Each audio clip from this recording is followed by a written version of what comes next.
Right, we're doing question 8. This question is about fuel cells. Methanol oxygen fuel cell, the overreaction is this. So you got the equation there, with overreaction and EMF value of 1.2 volts. Then it says, at the positive electrode, the oxygen reacts with hydrogen ions, form water. So you put oxygen plus hydrogen ions, you form water. Then you got to balance the half equation. So if you look, you got 2 oxygens, you need 2 waters. Then you got 4 H plus, you add 4 there for H plus, and then you add 4 electrons to balance the equation. So it's a positive electrode there. At negative electrode, methanol reacts with water, produce carbon dioxide and hydrogen. So you got methanol, water, carbon dioxide, and oxygen. Carbon dioxide and hydrogen ions. So what you do, you got 1, there's 3 plus 1, 4, so 6 hydrogens there. So you put 6. There's 1 oxygen there, plus another one. There's 2 oxygens. So you got 2 oxygens there already. It's balanced. And then you got the charges, so 6 plus 6 minus there as a negative electron.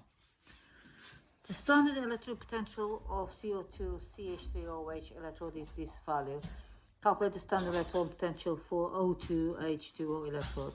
So you have got the EMF equals the positive minus negative. So we replace the EMF for 1.2. Okay, and then positive, that's one you need to know, minus negative 0.03 volts, and gives you this 1.23 volts. And then it says for 8.4, state why a fuel cell does not need electrically charged. Reactants are supplied continuously, that's the reason. Suggest one advantage using methanol rather than hydrogen in a fuel cell for use in cars. Well, methanol is a liquid, so it can be stored and transported easily. Question 9. This is a question about time of flight, mass spectrometry. Given equation includes state symbols for the formation of strontium plus ions from SR atoms by electron impact. So you got strontium plus electron gives you strontium plus 2 electrons because you're impacted by an electron. A sample strontium analyzed by TOF mass spectrometry. The sample is ionized using electron impact. The ions are accelerated to have a kinetic energy of 7.02 times 10 minus 20. An ion takes 9.47 times 10 minus 4 seconds to travel along 95 centimeters flight tube. So they gave you this formula. So you got M is the mass in kilograms and V is speed. So use information to deduce the mass number of this ion, okay? But we need to know 2 equations, right? So you got speed equals distance divided by time. So we know the time and we know the distance, so you can work out the speed. The speed is going to be 1,000. So that time divided by that gives you 1,003 meters per second. Then you take this equation, rearrange to find M, which is the mass you need to know.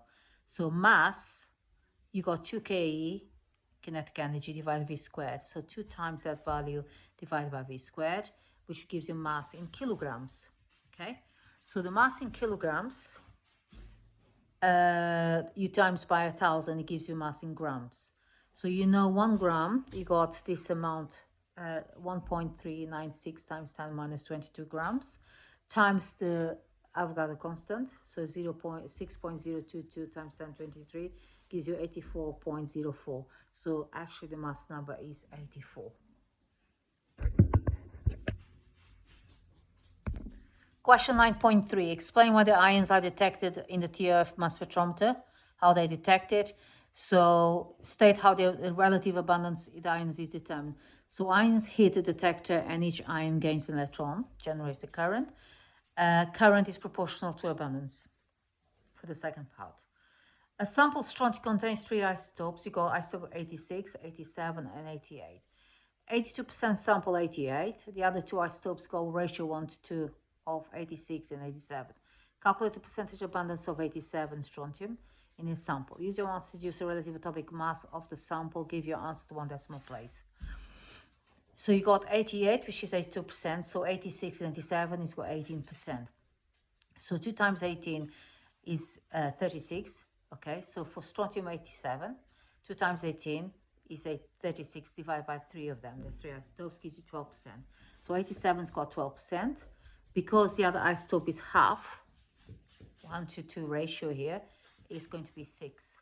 Okay, so basically that's 82, 12, and 6. So plug in IR value there, 82, 12, and 6, divided, multiplied by the isotope number and abundance gives you 12% there.